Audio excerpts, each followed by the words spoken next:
اما بعد اعوذ باللہ السمیع العلیم من الشیطان الرجیم بسم اللہ الرحمن الرحیم۔ گزشتہ کل ہمارا جو درس تھا وہ بعض ترجمے سے متعلق یا عربیت کے کچھ الفاظ ہیں جن کا جو کئی وجوہ سے استعمال ہوتے ہیں، ان کا ترجمہ ہر موقع پر اس نوع کا اعتبار کرنا ضروری ہے جس نوع کے لیے یا جس معنی کے لیے وہ لفظ استعمال ہوا ہے۔ اس میں سے یہ 5 نمبر من بیان کیا گیا تھا۔ من کے اطلاقات اور اس کے معانی کبھی بیان کے لیے ہوتا ہے، کبھی بعض کا معنی دینے کے لیے ہوتا ہے، اور کبھی تاکید کے لیے ہوتا ہے، اور کبھی تعلیل کے لیے ہوتا ہے۔ تعلیل علت یعنی سبب کا معنی دینے کے لیے، اور اس کی کچھ مثالیں ذکر کی گئی ہیں۔ ایک مثال یہ ذکر کی تھی ما تأتیہم من آیۃ من آیات ربہم الا کانوا عنہا معرضین۔ یہ سورۃ الانعام میں 4 نمبر آیت کریمہ آئے گی انشاءاللہ۔ یہاں من جو ہے نا، من آیتن ایک اور من آیات ربہم 2 بار استعمال ہوا ہے۔ یہ پہلا جو ہے نا من آیتن، یہ من تاکید کے لیے ہے پہلا، اور دوسرا من یہ تبعیض کے لیے کہہ لیں، یعنی اللہ تعالیٰ کی آیات میں سے کوئی آیت۔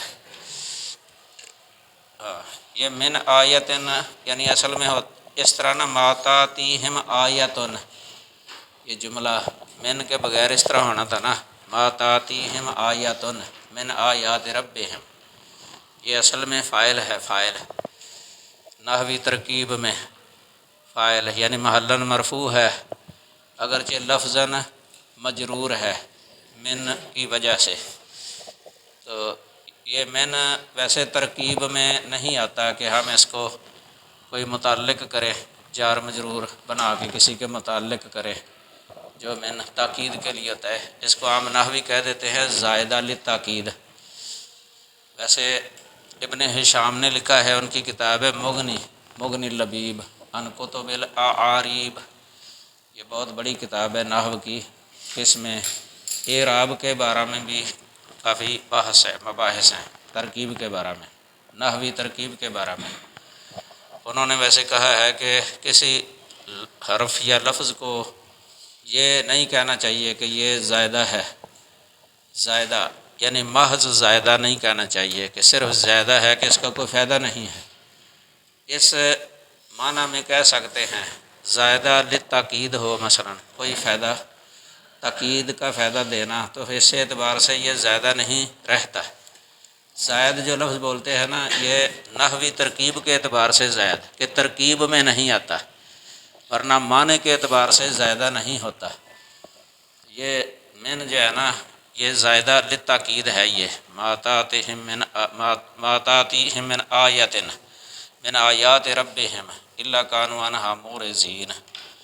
اسی طرح قرآن سورۃ مائدہ کی 19 نمبر آیت کریمہ کے اندر بھی ہے ما جاءنا من بشیر ولا نذیر، ما جاءنا من بشیر ولا نذیر۔ یہاں بھی من جو آیا ہے نا، یہ بھی زیادہ للتاکید ہے۔ تاکید کا معنی یعنی کوئی بھی ڈرانے والا، کوئی بھی خوشخبری دینے والا ہمارے پاس نہیں آیا۔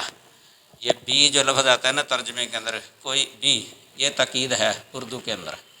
اگر ہوتا نا کوئی ہمارے پاس کوئی ڈرانے والا نہیں آیا، اس میں تاکید نہیں ہے۔ اگر ہونا کوئی بھی، اس میں تاکید ہو گئی ہے، یعنی نفی کے اندر تاکید ہو گئی ہے۔ ویسے بھی قاعدہ ہے کہ نفی کے بعد نکرہ آ جائے تو عموم کا فائدہ دیتا ہے نکرہ، لیکن اگر اس نکرے پر من آ جائے نا تو اس نفی کے اندر مزید تاکید ہو جاتی ہے، یعنی اس میں عموم پیدا ہو جاتا ہے۔ عموم ایک استغراقی ہوتا ہے، اصول فقہ کی کتابوں میں بھی بحث لکھی ہوتی ہے۔ یہ عمومات، لغت عربی کے عمومات، جس طرح لا نفی جنس کا ہوتا ہے نا، لا نفی جنس کا یہ نکرے پر داخل ہوتا ہے، تو اس پر اگر من آ جائے تو زیادہ ہی عموم ہو جاتا ہے، اس نفی میں مزید تاکید ہو جاتی ہے، عموم کے اندر مزید تاکید ہو جاتی ہے۔ تو یہ شرح بن عقیل کے اندر بھی لکھا ہوا ہے لا نفی جنس کا اور وہ لا ما جو لیسا کے مشابہ ہے، ان دونوں میں فرق، یعنی لا نفی جنس کا یہ نفی میں نص ہوتا ہے، نفی میں نص ہوتا ہے، اور جو دوسرا لا ہے جو لیسا کے معنی میں ہے اس میں یہ وہ نص نہیں ہوتا نفی میں۔ تو اس لیے اگر یہ کہا جائے نا لا رجل فی الدار، اس میں یہ نہیں کہہ سکتے بعد میں بل رجلان، لا رجل فی الدار بل رجلان نہیں کہہ سکتے، کیونکہ لا رجل اتنی نفی ہے کہ اس میں ہر فرد کی نفی ہوگی، ایک فرد کی بھی نفی ہو جاتی ہے، دو کی بھی ہو جاتی ہے، زیادہ کی بھی ہو جاتی ہے، لا رجل فی الدار۔ لیکن لا رجل اگر کہا جائے تو یہاں ایک کی نفی ہوتی ہے، اس کے بعد بل رجلان کہہ سکتے ہیں، لا رجل فی الدار بل رجلان، گھر میں ایک مرد نہیں ہے بلکہ دو ہیں، کیونکہ وہ نص نہیں ہے اور یہ نص ہے۔ تو جب من آ جائے لا من رجلن، اس طرح لا رجلہ کی جگہ پر، تو اور ہی زیادہ نفی ہو جاتی ہے، تاکید پیدا ہو جاتی ہے اس کے اندر۔ لا الہ الا اللہ بھی ایسے ہی ہے، لا نفی جنس کا ہے، تو الہ اس میں عموم استغراقی ہے، اگر لا من الہ ہو جائے تو اور ہی زیادہ تاکید ہو جائے گی اس نفی کے اندر، لا من الہ، مثلا اگر اس طرح کہہ دیا جائے تو اس طرح لا صلاۃ لمن لم یقرأ بفاتحۃ الکتاب، وہ بھی ایسے ہی ہے کہ کوئی بھی نماز نہیں فاتحۃ الکتاب کے بغیر کوئی نماز نہیں، یہ لا نفی جنس کا ہے۔ اس طرح لا نبی بعدی، میرے بعد کوئی بھی نبی نہیں، کوئی نبی نہیں، یہ نفی ہے۔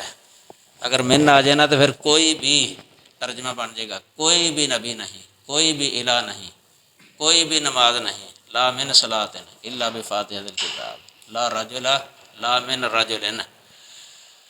تو اسی طرح یہاں ما جاءنا من بشیر ولا نذیر، یہ شرح میں تعامل کے اندر لکھا ہوا ہے کہ لا نفی کے بعد من آ جاتا ہے زیادہ للتاکید، فاعل پر بھی آ جاتا ہے، مفعول بہ پر بھی آ جاتا ہے، استفہام کے بعد بھی آ جاتا ہے، یہ حل من رجل، جیسے حل من رجل، اس طرح مہما تاتنا بہ من آیۃ لتسحرنا فما نحن لک بمؤمنین، یہ سورۃ الاعراف میں 132 نمبر آیت کریمہ ہے، اس میں بھی ایسے ہی ہے، مہما تاتنا بہ من آیہ، مہما تاتنا بہ من آیہ، یہاں من تاکید کے لیے ہے، کوئی بھی آیت۔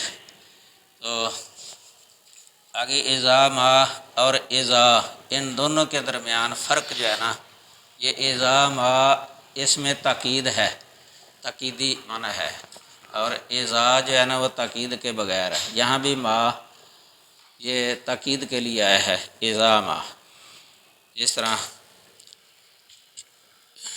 حتی اذا جاؤہا، سورہ زمر ہے 71 نمبر آیت، اور صورت حامیم السجدہ 20 نمبر آیت میں ہے حتی اذا ما جاؤہا، یہ دونوں میں، دونوں کا ترجمہ ایک نہیں ہے، کیونکہ ما یہ بالکل بے فائدہ نہیں ہے، زائدہ نہیں ہے بالکل، تو حتی اذا ما جاؤہا یہ تاکید کے لیے ہے، یہ تو یعنی اذا کا ترجمہ ہے جب، اور اذا ما کا ترجمہ ہے جو ہی، یہ تاکید ہو گئی ہے اردو کے محاورے کے مطابق، جو ہی، یعنی تھوڑا سا بھی ذرہ سا بھی وقفہ نہیں ہے، یہ کہ وہ جہنم کے پاس پہنچیں گے ہی تو شاہد علیہم سمعہم، اسی وقت ہی، یعنی بغیر کسی وقفے کے، یعنی تھوڑا سا بھی وقفہ نہیں، بالکل کوئی وقفہ نہیں ہے، جو ہی کا یہ ترجمہ ہے۔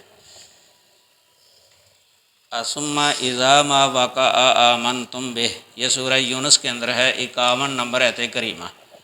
پھر کیا پھر جو ہی وہ عذاب آ پڑے گا تو اس پر ایمان لے آؤ گے؟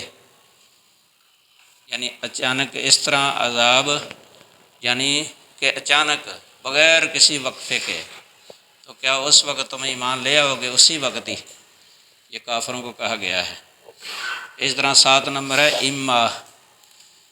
یہ اما جو ہے نا، یہ کلمہ مرکب ہے، یہ ان اور ما کے ساتھ، ان اور ما کے ساتھ، تو یہ نون اور میم اکٹھے آ گئے ہیں نا، تو اس میں ادغام کر دیا گیا ہے، نون کو میم کے ساتھ بدل کے نا ادغام کر دیا گیا ہے۔ تو یہاں اس کا معنی بھی ہوتا ہے، ان کے ساتھ ما کا تاکیدی معنی ہوتا ہے، اما یبلغن عندک الکبر احدہما او کلاہما فلا تقل لہما اف۔ یہ سورہ بنی اسرائیل ہے، 23 نمبر آیت۔ اب اگر کبھی تیرے پاس دونوں میں سے ایک یا دونوں بڑھاپے کو پہنچ ہی جائیں تو ان دونوں کو اف مت کہہ۔ یہ امام شوکانی کا قول لکھا ہوا فتح القدیر سے کہ ان شرطیہ ہے اور ما ابہامیہ ہے۔ یہ تو ان شرطیہ کے ساتھ ما کے ابہام اور نون تاکید کے مفہوم کو مد نظر رکھتے ہوئے ترجمہ یہ کیا گیا ہے، اگر کبھی، اگر کبھی۔ فَإِمَّا تَثْقَفَنَّهُمْ فِي الْحَرْبِ، سورۃ الانفال 57 نمبر۔ بس اگر کبھی تو انہیں لڑائی میں پا ہی لے، یہ اگر کبھی۔ فَإِمَّا نُرِيَنَّكَ بَعْضَ الَّذِي نَعِدُهُمْ، سورہ یونس 46 نمبر آیت۔ اگر کبھی ہم تجھے اس کا کچھ حصہ واقعی دکھلا دیں جس کا ہم ان سے وعدہ کرتے ہیں۔ دوسرے جو تراجم ہے نا، عام طور پر ادھر ما اور نون تاکید کا ترجمہ وہ عام طور پہ رہ جاتا ہے دوسرے تراجم کے اندر۔ یہ نون یبلغنا یہ ہے، تثقفنا یہ نون، اسی طرح نورینہ یہ نون، یہ بھی تاکید کا معنی دے رہی ہے، نون، نون ثقیلہ، اور ادھر ما یہ بھی تاکید کا معنی دے رہے ہیں۔ اس طرح 8 نمبر ہے ان، ان فلما جاءت رسلنا لوطا، یہ فلما ان جاءت رسلنا لوطا، دو مقام مختلف ہیں۔ یہ سورۃ ہود 77 نمبر آیت کریمہ کے اندر ان کے بغیر ہے، اور سورۃ عنکبوت 33 نمبر آیت یہ ان کے ساتھ ہے، فلما ان جاءت، ان جاءت۔ یہ دونوں آیتوں کا ترجمہ اور جب ہمارے بھیجے ہوئے لوط کے پاس آئے، یہ عام طور پر اس طرح ترجمہ کیا جاتا ہے، یعنی دونوں کا برابر ہی کر دیا جاتا ہے، اس میں ان کا ترجمہ رہ جاتا ہے، اور ان کے ترجمے کے ساتھ ان کا ترجمہ اس طرح ہوگا کہ جیسے ہی ہمارے بھیجے ہوئے لوط کے پاس آئے، فلما ان جاءت، جیسے ہی ہمارے، یہ ہی جو ہے نا یہ ساتھ اس میں تاکید پیدا کرنے کے لیے ہے۔ فلما ان جاء البشیر القاہ علی وجہہ فارتد بصیرا، یہ سورہ یوسف کے اندر ہے، 96 نمبر آیت کریمہ۔ پھر جیسے ہی خوشخبری دینے والا آیا، اس نے اسے اس کے چہرے پر ڈالا تو وہ پھر بینا ہو گیا۔ یہ مثال پہلے لکھائی تھی، جو غلام احمد پرویز نے اس کا معنی بدل کے رکھا ہے، فارتد بصیرا، کہ یقین آ گیا یعقوب علیہ السلام کو کہ واقعہ میرا بیٹا زندہ ہے قمیص دیکھ کے۔ یہ ترجمہ صحیح نہیں تھا، صحیح ترجمہ یہی ہے کہ پھر بینا ہو گیا، یعنی دیکھنے والے ہو گئے، وہ نظر آنے لگ گیا ان کو۔ اسی طرح 9 نمبر ہے با، با کا معاملہ، با بھی زائدہ ہوتی ہے تاکید کے لیے۔ ویسے با کے کافی معنی ہیں، شرح میں تعامل کے اندر لکھے ہوئے ہیں، شروع میں حروف جر میں با۔ تو یہ کبھی یہ با جو ہے نا نفی کے بعد آ جاتا ہے، با آ جاتی ہے، با نفی کے بعد، یہ نفی کی تاکید کے لیے ہوتی ہے، پھر نفی کی تاکید کے لیے، جس طرح پہلے وہ من کے بارے میں بتایا ہے نا، نفی کے بعد من، تو تاکید پیدا ہو جاتی ہے۔ اسی طرح با کے ساتھ بھی تاکید پیدا ہوتی ہے۔ جس طرح وما ہم بمومنین، وما ہم بمومنین، یہ سورۃ البقرہ ہے 8 نمبر آیت کریمہ۔ حالانکہ وہ ہرگز ایمان والے نہیں، یہ جو آئی ہے نا با، اس کا معنی ہرگز ہے، یہ تاکید ہے، حالانکہ وہ ہرگز ایمان والے نہیں۔ اس کو ہم اس طرح بھی کہہ سکتے ہیں، اور وہ قطعاً ایمان والے نہیں ہیں، قطعاً ایمان والے نہیں ہیں، یعنی قطعی طور پہ ان کے ایمان کی نفی کر دی ہے۔ منافقین مراد ہے نا، کہ منافقین قطعی طور پر ایمان والے نہیں ہیں، یہ تاکید ہو گئی ہے بے کی وجہ سے۔ اس طرح وما انت بمسمع من فی القبور، سورۃ فاطر ہے 22 نمبر آیت کریمہ، اور آپ ہرگز اسے سنانے والے نہیں جو قبروں میں ہے، جو قبروں میں ہے، یعنی قبروں کے اندر جو دفن کر دیا جاتا ہے، آپ اس کو قطعی طور پہ اپنی آواز سنانے والے نہیں ہیں، کبھی بھی سنا نہیں سکتے آپ۔ میت کو آواز کوئی سنا نہیں سکتا جو فوت ہو گیا ہو، کیونکہ یہ سننے کی قوت جو ہے نا، یہ زندگی کے ساتھ اس کا تعلق ہوتا ہے۔ قوا ہے نا، قوا، حواس ظاہرہ خمسہ، یہ حیات کے ساتھ ان کا تعلق ہوتا ہے کہ جب بندہ زندہ ہوتا ہے، سننے کی قوت، دیکھنے کی قوت، بولنے کی قوت، پکڑنے کی قوت، اور سونگھنے کی قوت، چکھنے کی قوت، زبان کے ساتھ چکھنا، پتہ چل جانا کہ اس کا ذائقہ کیسا ہے، یہ حواس خمسہ ظاہرہ ان کو کہا جاتا ہے۔ 5 ظاہری حادثے انسان کے اندر جو رکھے ہیں اللہ تعالیٰ نے، یہ زندہ ہو تو پھر کئی تو یہ جب بندہ سو جاتا ہے، گہری نیند سویا ہوتا ہے، اس وقت بھی یہ کام نہیں کرتے حواس، دیکھنا، سننا، اس طرح چکھنا اور سونگھنا، اور یہ لمس، ہاتھ کے ساتھ ہاتھ لگا کے پتہ لگا لینا، یہ نیند کے اندر بھی نہیں رہتے۔ تو موت تو نیند سے بھی زیادہ گہری ہوتی ہے، زیادہ قوی ہے، اس میں بھی یہ کام نہیں کرتے انسان کے یہ حواس خمسہ ظاہرہ۔ تو لیکن اللہ تعالیٰ جسے چاہتا ہے سنا دیتا ہے، وہ تو جماد کو بھی سنا سکتا ہے، جو حیات کے قابل ہی نہیں ہوتا، جماد، پتھر ہے مثلا، پتھر یا لوہا ہے مثلا، کوئی ایسی شے جو غیر حی، یعنی حیات اس کی صفت ہوتی ہی نہیں ہے، قابل للحیات ہے ہی نہیں، اللہ تعالیٰ تو اس کو بھی سنا سکتا ہے۔ تو لیکن انسان اپنی آواز جو ہے نا وہ نہیں سنا سکتا، جو میت ہو یا جو جماد ہو۔ تو یہ ما انت بمسمع من فی القبور، آپ ہرگز اسے سنانے والے نہیں جو قبروں میں ہے۔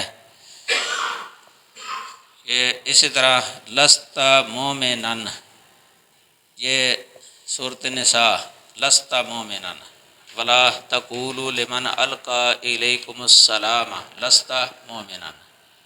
یہ صحابہ گئے تھے نا ایک دفعہ کسی غزوے میں، سفر میں تھے، تو راستے میں کوئی آدمی ملا جو بکریاں چرا رہا تھا، اس نے ان کو سلام کہہ دیا، لیکن ادھر جو ہے نا وہ اجتہادی غلطی ہو گئی ان سے، انہوں نے سمجھا کہ پتہ نہیں یہ جان بچانے کے لیے سلام کہہ رہا ہے، قتل کر دیا اور اس کی بکریوں پر قبضہ کر لیا۔ اس وقت یہ آیت نازل ہوئی تھی، کیونکہ انہوں نے اس کو کہا تھا لست مومنا، تو اللہ نے فرمایا ولا تقولوا لمن القى الیکم السلام لست مومنا، یعنی جو تمہیں سلام کہتا ہے نا، تم اس کو یہ نہ کہو کہ تم مومن نہیں ہے۔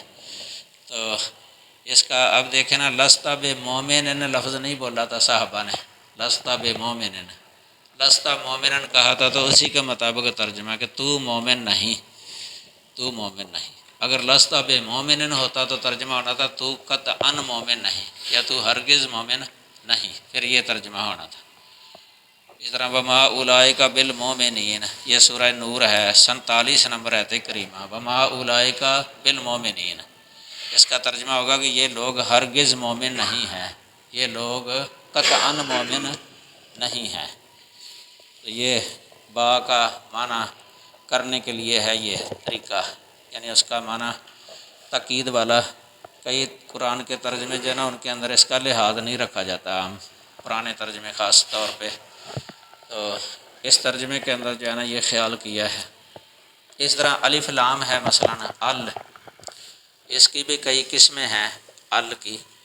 ال استغراقی بھی ہوتا ہے، جنسی بھی ہوتا ہے، عہدی بھی ہوتا ہے، خارجی اور ذہنی اور حضوری، اس طرح کئی قسمیں ہیں، عام عربیت کی کتابوں کے اندر لکھی ہوتی ہیں یہ۔ تو تعریف کے لیے ال بھی ہوتا ہے، اس طرح زائدہ بھی ہوتا ہے، زائدہ ال، تخصیص کے لیے، استغراق کے لیے، جنس، عہد وغیرہ۔ الحمدللہ رب العالمین، یہ سورۃ الفاتحہ ہے۔ الحمد، اس میں اساتذہ وغیرہ وہ بھی بتا دیتے ہیں تدریس کے دوران ال کون سا ہے، یہ اس کا معنی کرتے ہیں سب تعریف اللہ کے لیے ہے۔ یہ سب جو ہے نا ال کا معنی آیا ہے ال، کیونکہ یہ اس ترجمے کے اندر اشارہ اس طرف ہے کہ یہاں ال جو ہے نا یہ استغراقی ہے۔ کئی جنسی بھی کہہ دیتے ہیں، یہ بیضاوی کے اندر لکھے ہوئے ہیں اقوال۔ استغراقی بھی بعض نے بنایا ہے، وہ بھی انہوں نے لکھ دیا، جنسی کئیوں نے کہا ہے وہ لکھ دیا، کئی عہدی بھی بناتے ہیں وہ بھی انہوں نے لکھ دیا ہے، عہد خارجی۔ تو ویسے راجح قول کے مطابق جو ہے نا یہ استغراقی ال ہے، راجح۔ میری یہ کتاب ہے التعریف المنادی الی تفہیم الذرات، عربی کے اندر، اس میں اس کی تفصیل لکھی ہے کافی، اسی کو ترجیح دی ہے اس کے اندر۔ ہمارے شیخ حافظ محمد گوندلوی رحمۃ اللہ علیہ وہ بھی اسی کو ترجیح دیا کرتے تھے۔ ان کی مشکات کی ایک شرح ہے عربی کے اندر، اس میں انہوں نے اسی کے مطابق تفسیر شرح لکھی ہے الحمد لفظ کی، الف لام استغراقی کے مطابق ہی۔ اس میں حافظ ابن کثیر نے تفسیر کے اندر استغراقی ہی کو ترجیح دی ہوئی ہے، تفسیر ابن کثیر میں استغراقی ہے۔ تو سب تعریف اللہ کے لیے ہے جو سارے جہانوں کا رب ہے۔ رب کا معنی ہے مربی، پالنے والا۔ یہ تربیہ کا معنی ہوتا ہے تبلیغ الشیء الی کمالہ شیئا فشیئا، تفسیر بیضاوی میں لکھا ہوا ہے یہ معنی، کسی بھی شے کو پایا تکمیل تک پہنچا دینا، ٹھہر ٹھہر کے۔ اس طرح انسان ہے، پہلے ابتدائی مرحلہ اس کا نطفہ، پھر علقہ، پھر مضغہ، پھر اس کے بعد چھٹے مرحلے میں جا کے جنین بن جاتا ہے، پھر اللہ تعالیٰ دنیا کے اندر اس کو بھیج دیتے ہیں، پھر آہستہ آہستہ بڑھتا بڑھتا پورا انسان بن جاتا ہے۔ یہ ہے تربیت۔ اسی طرح یہ درخت ہے، بیج ہوتا ہے چھوٹا سا، زمین کے اندر دفن کر دیا جاتا ہے، پانی کے ساتھ پھولتا ہے، پھر اس سے ایک انگوری نکلتی ہے، ڈنڈل، آہستہ آہستہ بڑھتا بڑھتا پورا ایک درخت بن جاتا ہے ٹھہر ٹھہر کے۔ یہ ہے تربیہ، تبلیغ الشیء الی کمالہ شیئا فشیئا، یہ اللہ کی قدرت کی نشانیاں ہیں۔ توحید ربوبیت، یہ توحید الوہیت کی دلیل بن جاتی ہے، بڑی قوی دلیل۔ اللہ نے رب العالمین ہونے کو دلیل بنایا ہے اپنے الہ العالمین ہونے کی، آگے آئے گا انشاءاللہ تفسیر میں۔ تو یہ ال جو ہے نا یہ استغراقی ہے۔ اب دیکھیں یہ فَعَصَىٰ فِرْعَوْنُ الرَّسُولَ فَأَخَذْنَاهُ أَخْذًا وَبِيلًا، یہ سورہ مزمل کی 16 نمبر آیت کریمہ ہے۔ اس میں جو الرسول پر ال ہے نا یہ استغراقی نہیں ہے، نہ ہی یہ جنسی ہے، اور نہ ہی یہ عہد ذہنی ہے، بلکہ یہ عہد خارجی ہے، تخصیص کے لیے ہے عہد خارجی۔ یہ تب تعریف کا ہے، اور عہد خارجی یعنی معین رسول مراد ہے۔ الرسول سے مراد موسیٰ علیہ السلام، یعنی الرسول الذی ارسل الی فرعون و آلہ، یہ رسول مراد ہے الرسول پر۔ یہ یاد رکھیں کہ جو الف لام عہد خارجی ہوتا ہے نا، اس کی ایک علامت ہوتی ہے کہ اس سے پہلے وہی شے جو ہے نا، وہی لفظ نکرے کی صورت میں ذکر ہوتا ہے۔ جس طرح سے پہلے نے انا ارسلنا الیکم رسولا کما ارسلنا الی فرعون رسولا فعصیٰ فرعون الرسول، اب معرفہ ہے نا، پہلے نکرہ ہے۔ کہ ہم نے فرعون کی طرف رسول بھیجا، ایک رسول بھیجا، وہ رسول نکرہ پہلے آ گیا نکرہ، تو جو بعد میں وہی معرفے کی صورت میں آئے گا نا، یہ الف لام عہد خارجی ہوتا ہے، یہ ہے اس کی نشانی۔ عام بلاغت کی کتابوں میں بھی لکھا ہوا ہے، یہ تلخیص المفتاح ہے، مختصر المعانی ہے، ان میں یہ کئی جو ہے نا مثالیں دے کے جو ہے نا وہ لکھا ہوا ہے، یعنی وہ صراحتاً پہلے ذکر ہو چکا ہوتا ہے یا ضمناً ذکر ہو چکا ہوتا ہے، صراحتاً یا ضمناً۔ تو اس کی عام محاورے میں مثال دے سکتے ہیں، جاءنی رجل فاکرمت الرجل، جاءنی رجل فاکرمت الرجل، یہ پہلے جو رجل ہے نا نکرہ، تو بعد میں جو ہے اکرمت الرجل، اس رجل سے وہی رجل مراد ہے جو پہلے آ گیا ہے، یہ معین ہو گیا نا، تعین ہوگی، یعنی وہی جو آنے والا ہے، اس لیے اس کو التعریف عہد خارجی کہتے ہیں۔ خارج کے اندر چونکہ یہ معین ہوتا ہے، خارج کے اندر معین ہوتا ہے، یہ نشانی ہوتی ہے اس کے پہچاننے کی۔ تو یہ آگے جو ہے نا حصر کا مفہوم، یہ پہلے شروع میں نے اس دن بتایا تھا پہلے سبق کے اندر، جب حصر کے ترک جو ہے نا آپ کو بتائے تھے، 4 طریقے، یہ انما کے ساتھ حصر، یا نفی کے بعد الا آ جائے تو حصر، یا یہ جار مجرور یا ظرف، یعنی تقدیم ما حق و تاخیر، یعنی جس کا حق یہ تھا کہ بعد میں لانا ہے اس کو پہلے لے آئیں، مفعول بہی ہے جیسے، یا خبر ہے مثلا مبتدا نکرہ ہو، ایسی صورت میں حصر پیدا ہو جاتا ہے، تو حصر والا۔ اسی طرح اگر یہ مبتدا اور خبر دونوں معرفہ ہوں پھر بھی حصر ہو جاتا ہے،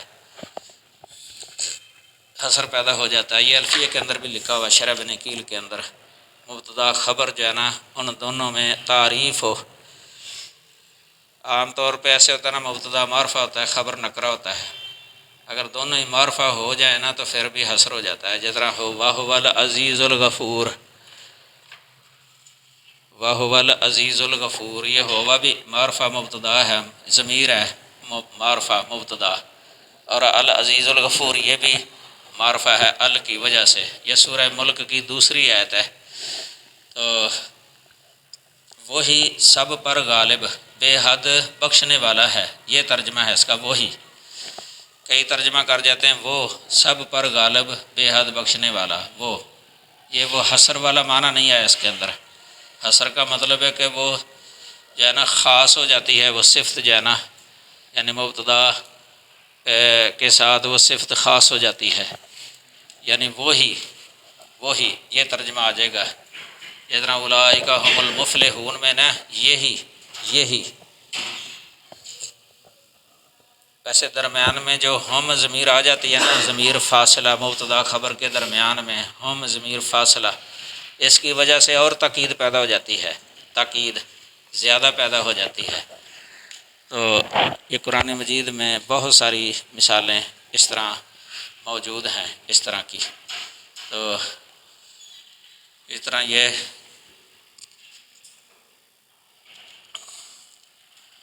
جار مجرور پہلے جو آتا ہے، یہ مبتدا بعد میں، یا مفعول پہلے فعل بعد میں، اس کی وجہ سے وہ تخصیص جو ہے نا یہ بھی ہو جاتی ہے۔ تخصیص جو ہے نا یہ بھی حصر کی ایک قسم ہی ہے، تخصیص یعنی خاص کر دینا، ایک صفت کو کسی موصوف کے ساتھ خاص کر دینا، یہ حصر بھی اور تخصیص یہ دونوں اکٹھے ہو سکتے ہیں۔ قُلِ اللَّهَ أَعْبُدُ، کہہ دو کہ میں اللہ ہی کی عبادت کرتا ہوں۔ دیکھو نا لفظ اللہ پہلے آیا ہے اعبدو سے، تو یہ تقدیم کی وجہ سے یہ تخصیص ہو گئی ہے، یعنی اللہ ہی کی عبادت کرتا ہوں۔ اس طرح وَفِي السَّمَاءِ رِزْقُكُمْ وَمَا تُوعَدُونَ، یہ سورۃ الذاریات 22 نمبر کے، آسمان ہی میں تمہارا رزق ہے، آسمان ہی میں تمہارا رزق ہے، یہ تخصیص ہے۔ تخصیص ہے۔ اس طرح تبارک الذی بیدہ الملک، سورۃ ملک ہے پہلی آیت، اس کا ترجمہ بہت جو ہے نا بہت برکت والا ہے وہ کہ تمام بادشاہی صرف اسی کے ہاتھ میں ہے۔ صرف ترجمہ کس کا ہوا ہے؟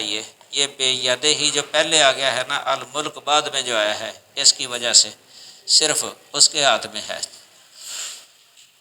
تو اس طرح بعض دفعہ کسی فعل کے اندر نہ کوئی حروف زائد ہوتے ہیں دوسرے فعل کی بنسبت، اس میں بھی عربی لغت کے اندر جو ہے نا یہ کثرت حروف معنی کے اندر زیادتی پر دلالت کرتے ہیں۔ یہ یا ترجمے میں زیادتی، معنی میں زیادتی پر دلالت کرتے ہیں۔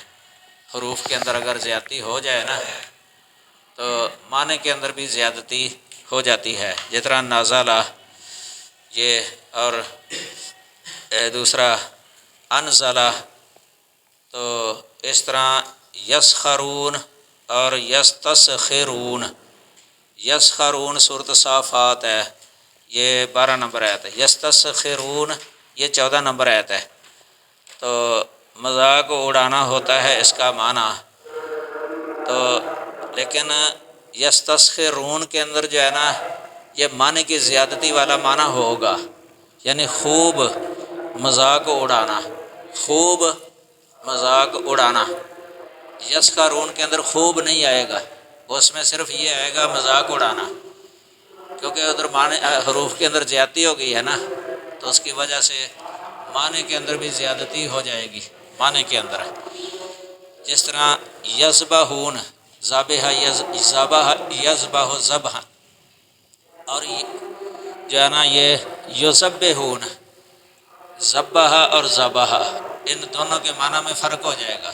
ذبح میں معنی کے اندر زیادتی ہوگی اور ذبح کے اندر نہیں ہوگی، اس لیے یذبحون ابناءکم، یہ ترجمہ اس کا ہے کہ تمہارے بیٹوں کو بری طرح ذبح کرتے تھے، بری طرح ذبح کرتے تھے۔ یہ تذبیح کے معنی میں آئے گا بری طرح، لیکن اگر یذبحون ہو تو پھر اس میں یہ بری طرح لفظ نہیں آئے گا، ترجمے کے اندر ذبح کرتے تھے یہ آ جائے گا۔ ادھر قتل اور قاتل، قاتل قتل کرنا اور قتل بری طرح قتل کرنا، بری طرح قتل کرنا، یہ آ جائے گا۔ اس طرح حیا اور استحیا، ان میں بھی فرق ہوگا ترجمے کے اندر۔ فجاءتہ احداہما تمشی علی استحیا، علی حیا نہیں فرمایا، استحیا فرمایا ہے۔ تو یہ ترجمہ جو ہے نا اس کا ہوگا، یعنی بہت حیا کے ساتھ چلتی ہوئی، ان دونوں میں سے ایک آئی اس کے پاس یعنی موسیٰ کے پاس، یہ بہت حیا کرتی ہوئی۔ یہ بہت جو ہے نا یہ استحیا کی وجہ سے ہے، اگر حیا ہوتا نا پھر بہت نہیں آنا تھا، ترجمے کے اندر بہت نہیں آنا تھا، یہ فرق ہے۔ اس طرح قاطع اور قطع، ان میں بھی اسی طرح ہی فرق ہے۔ فَلَأُقَطِّعَنَّ أَيْدِيَكُمْ وَأَرْجُلَكُمْ مِنْ خِلَافٍ وَلَأُصَلِّبَنَّكُمْ، یہ سورۃ طٰہٰ ہے، 71 نمبر آیت کریمہ۔ یعنی اس نے یہ کہا تھا کہ یقیناً میں ہر صورت تمہارے ہاتھ اور تمہارے پاؤں مخالف سمت سے بری طرح کاٹوں گا۔ یہ نا تقتی لفظ آ گیا نا، تقتی، اقتعنا، تقتی سے بری طرح کاٹنا ہو گیا اس کا معنی۔ جس طرح تقتیل اور تذبیح کے اندر یہ لفظ آتا ہے بری طرح کا، یہ معنی کے اندر زیادتی ہے۔ اور ضرور ہر صورت تمہیں کھجور کے تنوں پر بری طرح سولی دوں گا۔ ایک سالبہ ہوتا ہے کہ سلبہ ہو گیا، فرق ہو گیا نہیں، بری طرح سولی دینا، تسلیب کا معنی، اگر سلب ہو تو پھر اس کا معنی سولی دینا۔ یہ ادھر اینما ثقفوا اخذوا وقتلوا تقتیلا، یہ سورۃ الاحزاب ہے، 61 نمبر آیت کریمہ۔ اس کا معنی بھی یہی ہے کہ ٹکڑے ٹکڑے کیے جائیں گے، بری طرح ٹکڑے کیا جانا، تقتیلا کا معنی بری طرح ٹکڑے کیا جانا۔ اس طرح یا ایسا اور استعی ایسا، اس میں بھی ایسے ہی ہے، فلما استیئسوا منہ خلصوا نجیہ، یہی صورت یوسف کی آیت نمبر 80 ہے، یعنی استیئسوا، یأسوا لفظ نہیں بولا، استیئسوا بولا ہے، اس میں یہ بالکل نا امید ہونا مراد ہے، بالکل نا امید ہونا۔ اگر یائسو ہوتا تو بالکل والا معنی نہیں آنا تھا، پھر اس کے جب وہ نا امید ہو گئے، اب استیئسوا ہے کہ بالکل نا امید ہو گئے، یہ معنی کے اندر زیادتی اور تاکید پیدا ہو گئی ہے۔ اسی طرح اولم ینظروا فی ملکوت السماوات والارض، یہ سورۃ الاعراف کی 185 نمبر آیت کریمہ ہے، یہاں ملکوت لفظ بولا ہے، ملک نہیں بولا۔ یہ ملک کے اندر ملکوت جو ہے نا، ملکوت ملک میں مبالغہ ہے، یہ ملکوت، تو اس کا ترجمہ یہ ہوگا کیا انہوں نے نگاہ نہیں کی، اولم ینظروا، کیا انہوں نے نگاہ نہیں کی آسمانوں اور زمین کی عظیم الشان سلطنت میں۔ یہ ملکوت کا معنی ہے عظیم الشان سلطنت، بڑی سلطنت۔ اگر ملک ہوتا تو یہ معنی نہیں آنا تھا اس کے اندر، عظیم الشان یا بڑی، مطلق ہونا تھا بادشاہی۔ ملکوت یعنی بڑی بادشاہی، عظیم الشان بادشاہی، یہ معنی حروف کی زیادتی کی وجہ سے۔ اسی طرح مثلا یہ وَكَذَلِكَ نُفَصِّلُ الْآيَاتِ وَلِتَسْتَبِينَ سَبِيلُ الْمُجْرِمِينَ، سورۃ الانعام ہے 55 نمبر آیت۔ یہ تستبینہ جو ہے نا، یہ باب استفعال سے ذکر کیا ہے، تو خوب واضح ہونا مراد ہے، اس سے خوب واضح ہو جائے مجرموں کا راستہ۔ یہ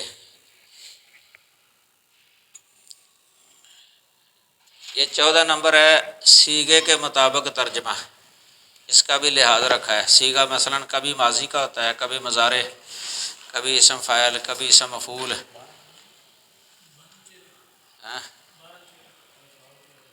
یہ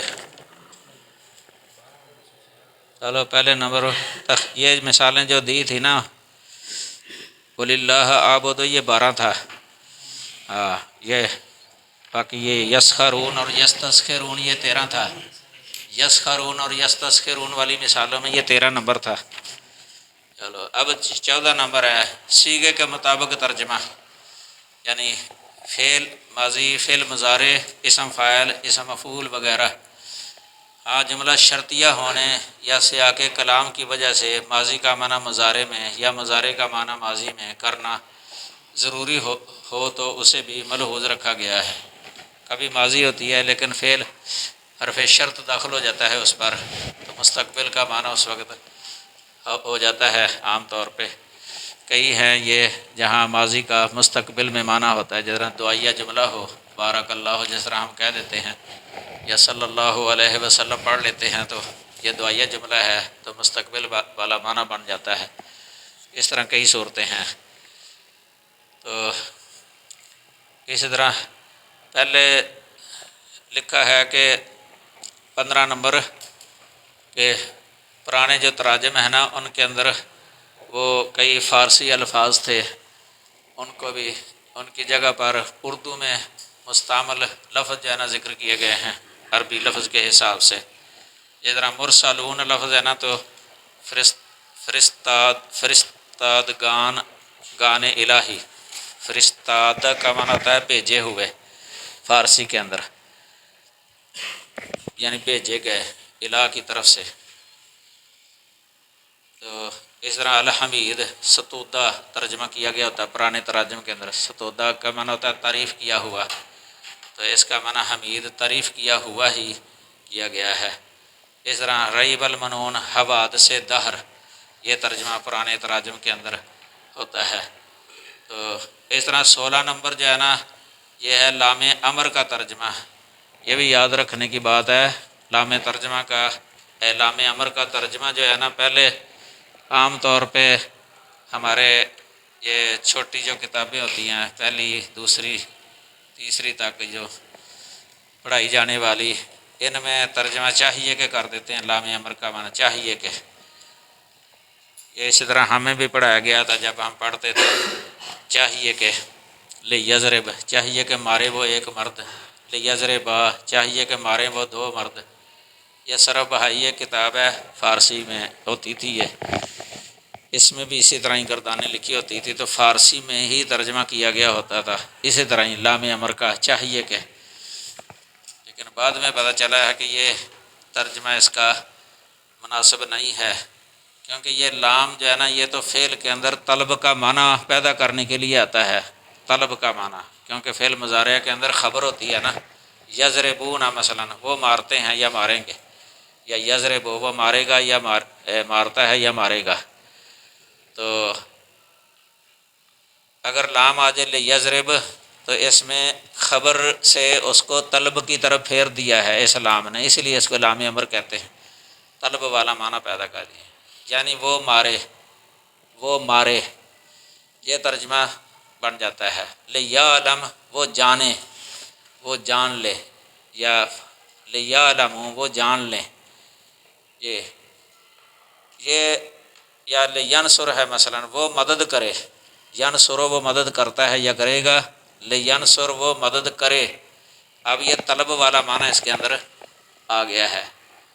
آگے یہ امر کی پھر دو قسمیں تو ہیں ہی اصول فقہ کی کتابوں میں، امر یعنی یہ وجوب کے لیے یا استحباب کے لیے، ویسے تو اس سے بھی زیادہ معنی کے لیے آ جاتا ہے، یہ اصول فقہ کی کتابوں میں کوئی 10-12 ہیں جن کے لیے امر آتا ہے، تو معروف جو ہے نا ان میں دو ہیں، ایک وجوب کے لیے، اور قاعدہ تو ان کا ہے الامر المطلق للوجوب الا اذا وجد قرینۃ صارفۃ عن الوجوب الی الاستحباب، اس طرح نہی کے بارے میں بھی ہے النہی المطلق للتحریم الا اذا وجدت قرینۃ صارفۃ عن التحریم الی التنزیہ، تو یہ اگر کوئی قرینہ وغیرہ پایا جائے تو استحباب بھی مراد لے لیا جاتا ہے، تو اب طلب کا معنی یہ دیتا ہے، پھر قرائن سے پتہ چل جاتا ہے کہ یہ یہاں وجوب کے لیے ہے یا استحباب کے لیے ہے،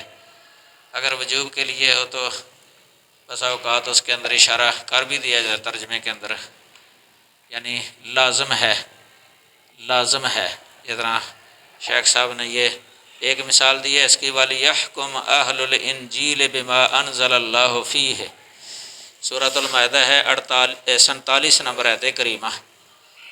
اب دیکھیں یہ اللہ ان کو اہل انجیل کو حکم دے رہے ہیں، یہاں امر وجوب کے لیے ہے، وَلِيَحْكُمْ أَهْلُ الْإِنْجِيلِ، تو یہاں وجوب کا جو ہے نا یہ ترجمہ لازم کہہ سکتے ہیں، لازم یعنی لازم ہے کہ انجیل والے اس کے مطابق فیصلہ کریں جو اللہ نے اس میں نازل کیا ہے، لازم ہے، یہ ترجمہ کیا ہے، کیونکہ اللہ کا امر ہے نا اہل کتاب کو، یہ نصارہ کو، تو یہ حکم کوئی استحبابی نہیں ہے، یہ لازمی ہے کہ لازمی یہ فیصلہ کریں، اللہ تعالی اہل انجیل فیصلہ کریں اس کے ساتھ جو اللہ نے اس انجیل میں نازل کیا ہے۔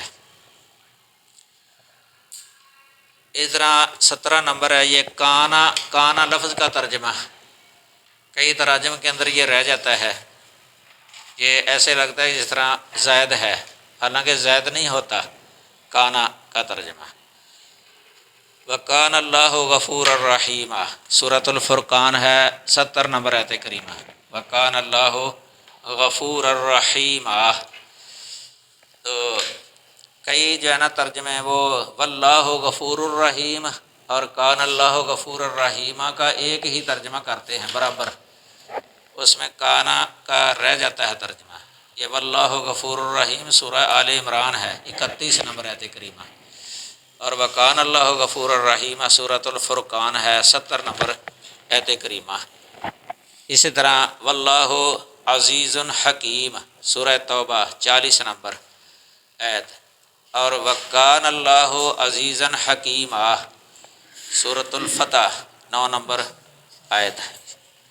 تو اسی طرح دوسری صفات اللہ تعالیٰ کی کہیں کانا کے بغیر آئی ہیں اور اسماء حسنہ کہیں کانا کے ساتھ آئے کہ کانا آیا ہے، تو یہ کانا کا ترجمہ نہ کریں تو ایسے لگتا ہے کہ جس طرح کانا کے لانے کا فائدہ نہیں ہے، تو کانا ویسے اصل تو لغت کے اندر ہے نا کہ ماضی میں خبر کے ثبوت کے لیے آتا ہے، ماضی میں خبر کے ثبوت کے لیے آتا ہے۔ فعل مضارع پر داخل ہو جائے تو ماضی استمراری بن جاتی ہے، ماضی پر داخل ہو جائے تو ماضی بعید بن جاتی ہے۔ کانا ماضی پر داخل ہو جائے، کانا قرأ مثلا، کانا درسا یا کانا یدرس، کانا یقرأ مثلا، یہ کانا یتعلم، کانا یعلم، یہ ماضی استمراری ہے، اور کانا علم یہ ماضی بعید ہے۔ تو لیکن اس طرح کی جو آیات ہیں جہاں وکان اللہ غفور الرحیم، اس طرح کہ اس کے مطابق کانا کا ترجمہ ادھر نہیں لگے گا کہ وہ ماضی کے ساتھ ہم جوڑیں۔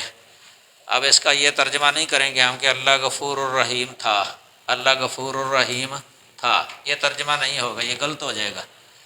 اللہ غفور الرحیم تھا یا اللہ تعالیٰ عزیز حکیم تھا، یہ ترجمہ ادھر نہیں کر سکتے، کیونکہ یہ بات واقع کے خلاف ہے، عقیدے کے بھی خلاف ہے۔ کیونکہ اللہ تعالیٰ کی یہ جو صفت ہے نا غفور الرحیم ہونا، یہ ہر وقت ہے، ہر وقت ہے، پہلے بھی ہے، اب بھی، اور آئندہ ہمیشہ کے لیے ہے یہ۔ تو اس میں یہ نہیں ہے کہ ماضی بعید میں، ماضی بعید ایسے نہیں ہے، یہ پہلے تھا اب نہیں، ایسے نہیں ہے، بلکہ اس کا ترجمہ کرتے وقت جو ہے نا یہ ہمیشہ سے لفظ لایا جائے گا۔ اللہ ہمیشہ سے غفور الرحیم ہے، ہمیشہ سے، یعنی ازل سے غفور الرحیم ہے، ازل سے اللہ تعالیٰ، ہمیشہ سے اللہ تعالیٰ عزیز حکیم ہے، عزیز حکیم ہے، تھا نہیں کہنا، ہے آئے گا اس میں۔ جس طرح کان اللہ غفور الرحیم، کان اللہ عزیزا حکیمہ، کان اللہ سمیعا بصیرا، اللہ ہمیشہ سے سب کو سننے والا، سب کچھ دیکھنے والا ہے۔ یہ عبداللہ بن عباس رضی اللہ تعالی عنہ نے یہی معنی کیا ہے اس کا، رضی اللہ تعالی عنہ، اللہ ہمیشہ سے غفور الرحیم ہے، عزیز حکیم ہے، سمیع بصیر ہے۔ یہ کانا کا اس طرح ترجمہ آ جائے گا، یہ سما نفسہ ذالک وذالک قولہ اے لم یزل کذالک، لم یزل کذالک، عربی میں اس کا ترجمہ اس طرح بتایا گیا کانا کا کہ لم یزل کذالک، اللہ ہمیشہ سے اسی طرح ہی ہے، یعنی یہ صفت ہمیشہ سے ہے۔ تو فإن اللہ لم یرد شیئا الا اصاب به الذی ارادہ۔ اسی طرح اس آیت کے اندر بھی یہی ہے، ولا تقربوا الزنا انہ کان فاحشہ، یہ سورہ بنی اسرائیل 32 نمبر۔ ابو حیان نحوی ہیں مشہور، ان کی تفسیر ہے البحر المحیط قرآن پاک کی، اس میں یہ گرامر یا نحو صرف لغت وغیرہ اس پر کافی زور ہے، چونکہ نحوی تھے نا، انہوں نے اس کا معنی کیا ہے لم یزل فاحشتاً، لم یزل فاحشتاً، کہ وہ ہمیشہ سے بے حیائی ہے، یعنی زنا جو ہے نا یہ ہمیشہ سے بے حیائی ہے، یہ نہیں کرنا کہ ہمیشہ سے دوسرا وہ بے حیائی تھی، بے شک یہ بے حیائی تھا یعنی زنا، ایسے نہیں ترجمہ ہے، بلکہ یہ کہنا کہ ہمیشہ سے بے حیائی یہ ہے، یعنی شروع سے ہی، یعنی آج تک اور آئندہ کے لیے ہمیشہ ہر وقت ہی یہ بے حیائی ہے زنا۔ اس طرح یہ کیف نکلم من کان فی المہد صبیا، سورہ مریم 29 نمبر آیت، اس میں بھی البحر المحیط میں ترجمہ یہ کیا ہے لم یزل، لم یزل۔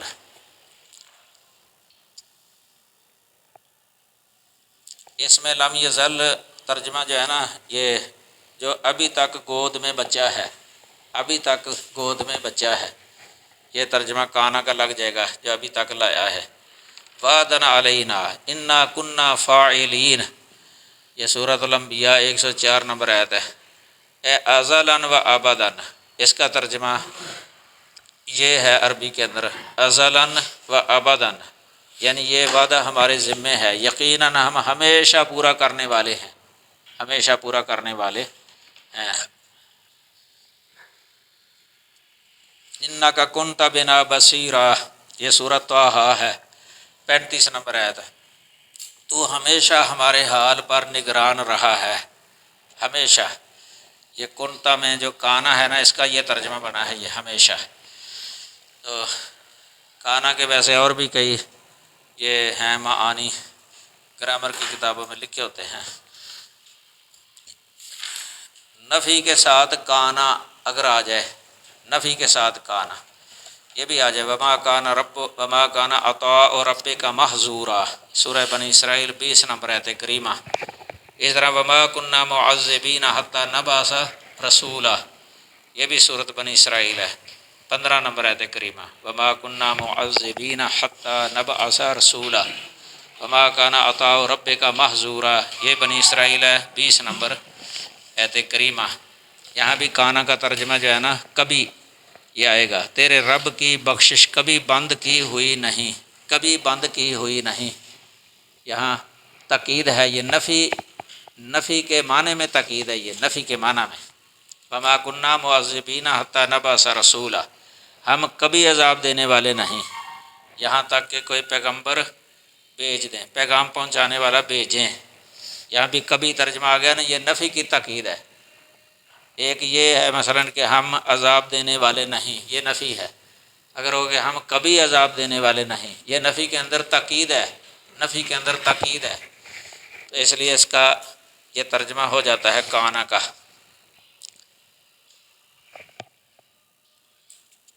یہ ما کانا کے دوسرے معنی مثلا لائق نہیں، ممکن نہیں وغیرہ، یہ بھی کر دیے جاتے ہیں۔ تو یہاں یہ وہ باتیں تھیں ترجمے کے ساتھ جن کا تعلق تھا۔ اس ترجمے کے اندر ان چیزوں کا ویسے لحاظ رکھا ہے، اس اعتبار سے یہ ترجمہ جو ہے نا سب تراجم سے زیادہ اچھا ہے۔ یہ بڑی محنت سے لکھا گیا ہے، ہمارے شیخ عبدالسلام بٹوی صاحب رحمۃ اللہ علیہ۔ میں نے ان سے سنن نبی داؤد پڑھی تھی، سنن نبی داؤد جامع محمدیہ میں شیخ صاحب سے، اور بھی کتابیں پڑھی تھی، الفیہ، سبع معلقہ، شرح تہذیب منطق کی، اور دلائل الاعجاز جرجانی کی۔ اس وقت جو کتابیں پڑھائی جاتی تھی نا، کئی پڑھی ہیں الحمدللہ، اللہ رحمت فرمائے ان پر۔ ترجمہ بہت اچھا ہے۔ عام کئی اس ترجمے سے مدد لیتے ہیں، بعد میں جو لکھے جاتے ہیں نا تراجم، کئی یہی ترجمہ لگا دیتے ہیں اپنی کتب کے اندر، کتابیں لکھتے ہیں، آیتیں لکھتے ہیں نا، تو آیتوں کے اندر یہی ترجمہ۔ یہ کئی ایسی تفسیریں بھی دیکھنے میں آئی ہیں جن کے اندر پورا ترجمہ یہی ہے، تفسیر انہوں نے علیحدہ لکھی ہے۔ تو یہ ایک بڑی نعمت ہے۔ یہ مولانا ثناء اللہ مرتصری رحمہ اللہ نے ایک ترجمہ کیا تھا، وہ بھی چھپا ہوا ہے ترجمہ۔ اس وقت وہ بہت اچھا یعنی سمجھتے تھے، انہوں نے بلکہ لکھا ہوا کہ میرے اس ترجمے کی کئیوں نے پیروی کی ہے، میرے ترجمے کی طرف دیکھ کے۔ مولانا اشرف علی تھانوی کا بھی ذکر کیا ہے کہ انہوں نے بھی میرے ترجمے سے فائدہ اٹھایا ہے۔ لیکن یہ ترجمہ جو ہے نا، یہ بہت بہتر ہے۔ یہ کئی ایسی چیزیں ہیں، یہ امور ہیں جن کا پہلوں نے لحاظ نہیں رکھا، تو اسی کو ویسے رکھنا چاہیے، طلبہ سامنے رکھا کریں، فائدہ اٹھائیں اس سے۔ تفسیر بھی بہت بہترین ہے، یہ اچھی تفسیر ہے، آسان ہے، عام فہم ہے، زیادہ تر نقلی تفسیر ہے، یہ سلفی تفسیر ہے، عقائد کے اندر بھی، عبادات کے اندر بھی، معاملات کے اندر بھی، کتاب و سنت کا لحاظ ہے اس کے اندر۔ یہ عقل پرستوں کا رد ہے اس کے اندر، کافی عقلی جو تفسیر کرتے ہیں نا، جو منحرف ہے، منکرین حدیث کا بھی اس کے اندر رد ہے، صوفیاء کا رد ہے جو غلط تفسیریں کرتے ہیں، غلط مطلب نکالتے ہیں، ان کا بھی رد ہے، پرانے اور نئے متکلمین کا بھی رد ہے اس کے اندر۔ اگر پڑھے ہونا ان کے علوم فنون تو جلدی پتہ چل جاتا ہے کہ آپ صاحب کس کا رد کر رہے۔ یہ بہترین ہے یہ تفسیر، قرآن کے ساتھ تفسیر کا بھی اس میں لحاظ ہے۔ اس کے لیے 2 کتابیں، حافظ ابن کثیر کی تفسیر ابن کثیر اور شیخ شنقیطی صاحب کی تفسیر اضواء البیان، ان دونوں تفسیروں کے اندر اس کا بہت خیال رکھا ہے۔ تفسیر القرآن بالقرآن، وہ شروع میں آیتیں ساتھ ایک مضمون کی اس جس آیت کی تفسیر کرتے ہیں نا اسی کے متعلق جو دوسرے مقامات پر وہ اجمالات کی وضاحت بھی ہو جاتی ہے۔ بعض آیتوں کے اندر جو اجمالات ہے دوسری آیتوں کے ذریعے پتہ چل جاتا ہے، آیتیں لکھ دیتے ہیں اس مضمون کی۔ پھر احادیث کے ساتھ تفسیر۔ بہرحال ہمارا اس سال کا جو دورہ ہے نا یہ سورۃ الانعام سے شروع کرنا ہے ہم نے انشاءاللہ، کیونکہ اس سے قبل سورۃ المائدہ جو ہے نا یہ پڑھی گئی تھی گزشتہ سال۔ سورۃ النساء اور سورۃ المائدہ یہ دو صورتیں پڑھی تھیں ہم نے۔ اس سے قبل جو ہے نا سورۃ النساء کی آیات المیراث تک پڑھا تھا، لیکن اس سال پھر گزشتہ سال پھر میں نے آیات المیراث دوبارہ پڑھا دی تھی، تو اس سے آگے پھر شروع کر دیا تھا۔ تو سورۃ المائدہ پوری ہو گئی تھی آخر تک۔ اب سورۃ الانعام ہے۔ قرآن پاک کے اندر مضامین تو ویسے بکھرے ہوئے ہیں، بعض کے مشابہ ہیں مضمون، بعض کی تقویت قوت پہنچاتے ہیں، تو یہ اسالیب مختلف ہیں۔ اگرچہ توحید ہے، کہیں توحید کی تائید یہ سب سے زیادہ ہے، شرک کی تردید یہ سب سے زیادہ ہے، پھر نماز کا ذکر ہے اور آخرت کا ذکر ہے، آخرت پر ایمان۔ یہ مکی صورتوں کے اندر جو مضامین ہیں نا ان میں زیادہ تر یہی ہے، توحید اور شرک کا بیان اور آخرت کا بیان، پھر نبیوں کی صداقت، رسول اللہ صلی اللہ علیہ وسلم کی نبوت کی صداقت اور اس پر دلائل، قرآن کی صداقت حقانیت اور اس پر دلائل، ان پر بہت زیادہ زور ہے کہ چونکہ جو مخاطب تھے نا اس وقت وہ اس طرح کے لوگ تھے، نہ توحید پر ان کا ایمان تھا، شرک کرتے تھے، اور آخرت پر ان میں سے کئی آخرت کے منکر تھے، اور اسی طرح یہ قرآن کو اللہ کی سچی کتاب نہیں سمجھتے تھے، رسول اللہ صلی اللہ علیہ وسلم کی نبوت کے منکر تھے۔ اس لیے زیادہ تر یہ مضمون ہے۔ سورۃ الانعام کے اندر بھی یہ زیادہ تر ساری صورت میں تقریباً مشرکین کو ہی خطاب ہے، مشرکین کو۔ بعض کا تو یہ خیال ہے کہ یہ صورت اکٹھی نازل ہوئی تھی ایک ہی بار، بعض ویسے کوئی چند آیتیں مستثنا بھی سمجھتے ہیں مدنی جو اس میں داخل ہیں، مفسرین نے لکھا ہے۔